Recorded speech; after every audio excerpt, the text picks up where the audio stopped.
దామినికి కాబోయే భర్త సుందరాన్ని పోలీసులు లాకప్లో వేసి చితక బాధేస్తూ ఉంటారు. లాకప్ బయట అనన్య, కాంచన ఇద్దరు టెన్షన్ పడుతూ ఉంటారు.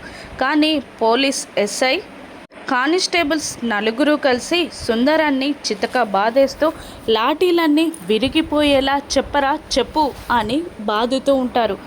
మరోవైపు అనన్య టెన్షన్ పడుతూ ఉండగా కాంచన ఇంకా బెదిరిస్తూ ఉంటుంది. వీడు గనక నోరు విప్పితే మన ప్లాన్ అంతా చెడిపోతుందమ్మీ అని కాంచన అంటూ ఉండగా అనన్య కోపంగా చూస్తుంది. ఇంతలో సుందరాన్ని కొడుతున్న ఎస్ఐ సుందరం పాకెట్లో నుండి పడిపోయిన ఒక విజిటింగ్ కార్డ్ని చూసి ఇదెవరిది అని అనుకుంటూ అది చూసేసరికి రాజ్కోటి సిల్క్స్ అని ఉంటుంది. రాజ్కోటి సిల్క్స్ వాళ్ళకి నీకు ఏంట్రా సంబంధం అని మళ్ళీ చితకబాదుతూ ఉంటాడు ఎస్ఐ. అయినా మాట్లాడాడు సుందరం. దాంతో వాళ్ళకి వీళ్ళకి ఏదో సంబంధం ఉండే ఉంటుంది అని ఆనంద భైరవికి ఫోన్ చేస్తాడు ఎస్ఐ. అలా ఆనంద భైరవికి ఎస్ఐ ఫోన్ చేస్తూ ఉండగా అనన్య, కాంచన చాలా టెన్షన్ పడుతూ ఉంటారు.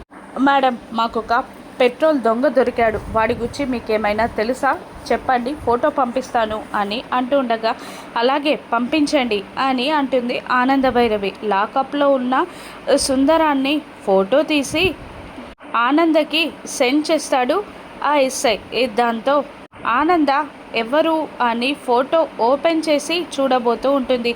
ఆ ఫోటో డౌన్లోడ్ అవుతూ ఉంటుంది. ఆనంద సుందరాన్ని పెట్రోల్ దొంగ అన్న నిజం తెలుసుకొనుందా? ఆ ఫోటో డౌన్లోడ్ అవుతుందా? అనన్య ఏదైనా ప్లాన్ చేస్తుందా? లేదంటే ఎంగేజ్మెంట్ దాకా వచ్చిన దామిని సుందరాల నిశ్చితార్థం ఆగిపోతుందా? ఆనంద కుటుంబానికి నిజం తెలియనుందా? సుందరం గురించి రాను ఎపిసోడ్స్లో చూద్దాం. Thank you for watching.